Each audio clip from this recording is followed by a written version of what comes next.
অসমৰ চৰকাৰী আৰু প্ৰাদেশিকৃত বিদ্যালয়সমূহৰ আকাৰ আৰু বিদ্যালয়সমূহৰ ভৱন পৰিৱৰ্তন কৰাৰ বাবে আমি এখন সুদূৰ প্ৰসাৰী আঁচনি লৈছিলোঁ।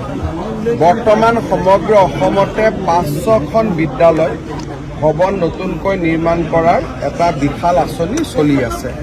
সেই আঁচনিৰ অন্তৰ্গত বেজেৰা উচ্চতৰ মাধ্যমিক বিদ্যালয়, এই বিদ্যালয়খন নতুন আকাৰত আমি জানুৱাৰী ডিচেম্বৰ মাহত উদ্বোধন কৰিম আৰু দুদিন পিছত লাহে লাহে অসমৰ প্ৰতিখন প্ৰাদেশিকৃত বিদ্যালয় আৰু চৰকাৰী হাইস্কুলৰ অৱস্থা আমি এনেকুৱা ভৱনলৈ ৰূপান্তৰ কৰিম। ছাৰ, 500খন বিদ্যালয় ইতিমধ্যে আপুনি বনোৱা হ'ব আৰু হোৱা নহয়, ইতিমধ্যে বিভিন্ন পৰ্যায়ত আগবাঢ়ি আছে। ছাৰ, কিছু আমাৰ ডন বস্কো ছেইণ্ট মেৰিজতকৈ অসমীয়া স্কুলবিলাক দেখিব ভাল হ'ব। যিটো গতিত আমি কাম কৰি আছোঁ, আজি ডন বস্কো ছেইণ্ট মেৰিজ দেখিলে যেনেকুৱা এটা লাগে যে ইয়াতে এটা পঢ়াৰ পৰিৱেশ আছে, কিন্তু বিনিয়োগৰ অভাৱৰ বাবে আমাৰ স্কুলবিলাকৰ পৰিৱেশবিলাক বেয়া হৈ গৈছিল।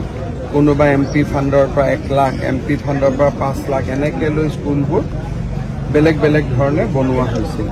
এতিয়া আমি প্ৰতিখন স্কুলতে 8ৰ পৰা 10 কোটি টকা দি ভৱনবিলাক নতুনকৈ বনাইছোঁ। হাইস্কুল পৰ্যায়ত এই কামটো আমি কৰি আছোঁ। 4000 স্কুল আছে, এই বছৰ 500খন লৈছোঁ আৰু 500খনৰ বাবে আমি টকা পইচা যোগাৰ কৰাৰ কাৰণে চেষ্টা কৰি আছোঁ, যাতে টোটেল 1000খন আমি নিব পাৰোঁ।